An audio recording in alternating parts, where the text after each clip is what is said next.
I was in the barber's. When the barber had finished cutting my hair, he was about to flap my overall and flick the offcuts onto the floor when the bloke sitting next to me said, "Oh, hang on there. Can you save that?" The barber stopped. "Hmm?" "Yes," he said, "just hold it a moment, but can I have that hair?" We all looked at each other. We looked at my hair sitting on the overall. The man got up, took off his overall and went over to his bag. He rummaged about a bit and took out a box. And then he collected up my hair and put it in the box. I found myself wondering whose hair it was. Wasn't it mine? Or did it now belong to the barber? After all, it was the barber who'd cut it off, and it was the barber who was going to sweep it up and put it in his bin. I looked at the barber. Oh no, though I remember I looked at the barber in the mirror, which is not quite the same as looking at the barber. The barber said to me, "Is that okay with you?" I said to the barber in the mirror, "Is it okay with you?" The man went on collecting up my hair. What do you want it for?" the barber asked the man. "Tea," he said. "I make tea with it. This is very good hair for tea," he said. "Most people's hair is no good. This is very nearly perfect."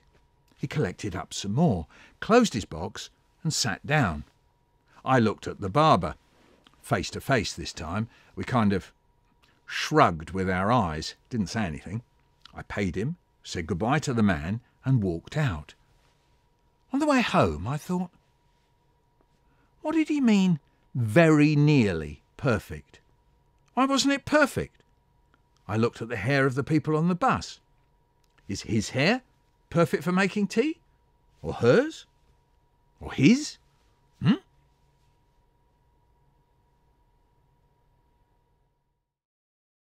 Now, it would be great if you subscribed. That is, you become a subscriber. Look out for the subscribe button. What happens, you see, is that I make new vids every few months, and then I post them up one a week for a while. So if you subscribe, you get to see the new ones just as they come hot off the press. Right, Class 6. Right, Class 6.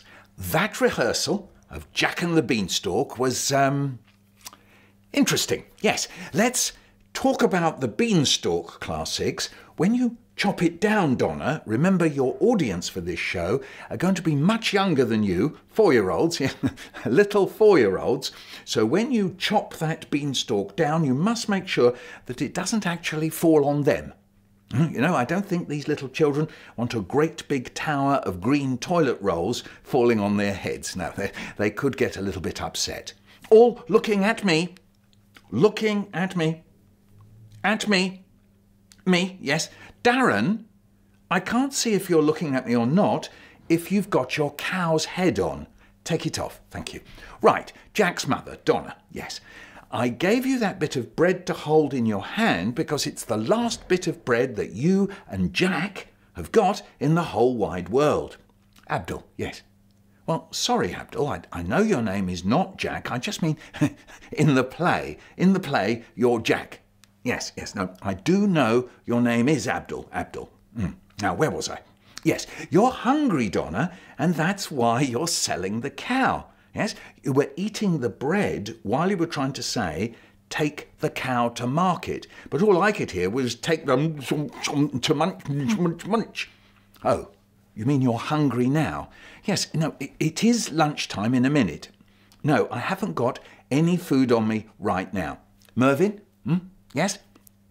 No, Mervyn, we can't have a real live goose in the show. You see, real live geese don't lay golden eggs.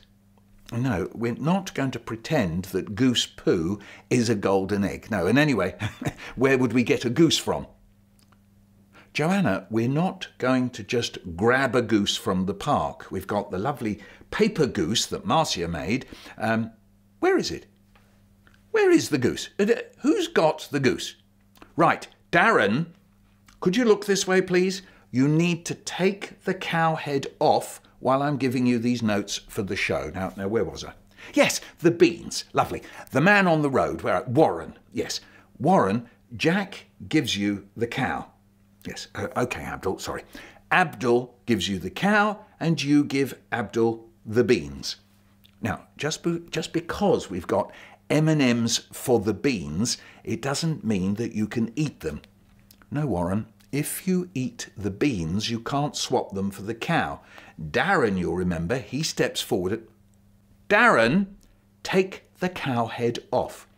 No, Abdul, no, Warren, you can't eat the beans. No, not even one. No one can have any beans. Right, where were we? Yes, Lloyd and Zoe, Mrs. Giant. The big dress I've given you is to hide you, Lloyd. No one must know that you are carrying Zoe. That means you can't suddenly pop your head out. Mrs. Giant doesn't have two heads, one underneath the other. Now, Darren, if you go on talking, I'll have to... Look, just take the cow head off. Louise and Karen, for the giant himself to work, you two have to stay close together the whole time. Yep, that means the whole time, so Alfred is safe sitting there on your shoulders. In the rehearsal, I'm afraid you started walking off in different directions. Just as Alfred was saying, fee, fi, fo, fum, he started to slip down the middle. All we heard was fee, fi, fo, fum, I smell the blood of an ow! Now the goose. Has anyone seen the goose? Abdul is sitting on it. Abdul is sitting on it? Abdul, are you sitting on the goose? Oh no, you are. Get up, get up. Oh, now look. You've squashed the goose. What are we going to do with a squashed goose? It looks like we're saying that a bit of screwed up paper lays golden eggs. We're going to have to think this through again. What are we going to have as a goose? Joanna, I've already said we're not going to the park to grab a goose. Even if I wanted to grab a goose, I wouldn't know how to. No. Melvin, I haven't got a great big net. Where would I get a great big net from? Oh, right, yes. Your dad's got nets in his garden. That's very nice, Melvin, it is. But I really don't think I'm going to go round to your house and ask your dad for a net, and when he says, what for, that I'm going to say, it's to catch a goose. And I'm certainly not going to go running round the park with a great big net trying to catch a goose. Darren, could you stop groaning? Just take the cow head off. Right, class 6. Listen, all eyes. To the front. The front. Now, back to you, Mrs. Giant. That was very nice, the way you hid Jack in the cupboard, but you slammed the door too hard. You said, run, Jack, run, but Jack was stuck in there, and then we had to wait for Mr. Hardware to come and wrench it open. Is Mr. Hardware in the story, Jack and the Beanstalk? Is the story Mr. Hardware and the Beanstalk? I don't think so. Right.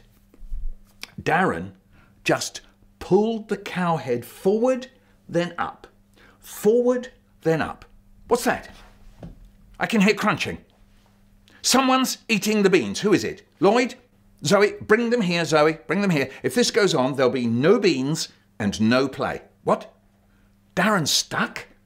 What do you mean he's stuck? Of course he can breathe. Darren, can you breathe? Darren, can you breathe? Darren, can you hear me? Are you breathing? Darren! Darren! Darren, quick! Someone, go and fetch Mr. Hardware, quick! It's an emergency. No, not all of you. Come back. Fan, and just Fan, fetch Mr. Hardware. No, I don't know where he is. He'll be, where he is. Darren, can you hear me? What? You were only joking. Right. Take the cow head off, Darren. Thank you. And you can go straight down to see Mrs. Rashid and tell her how you pretended to get stuck in the cow head. That's not funny, John. Not funny either, Simone, Lydia, and it wasn't funny earlier during the play when you were trees. Trees don't laugh. That's all you need to remember. Trees don't laugh. Right, class 6, I'm sure it's all going to be marvellous. The little children are going to love it. And remember, don't let the beanstalk fall on top of them.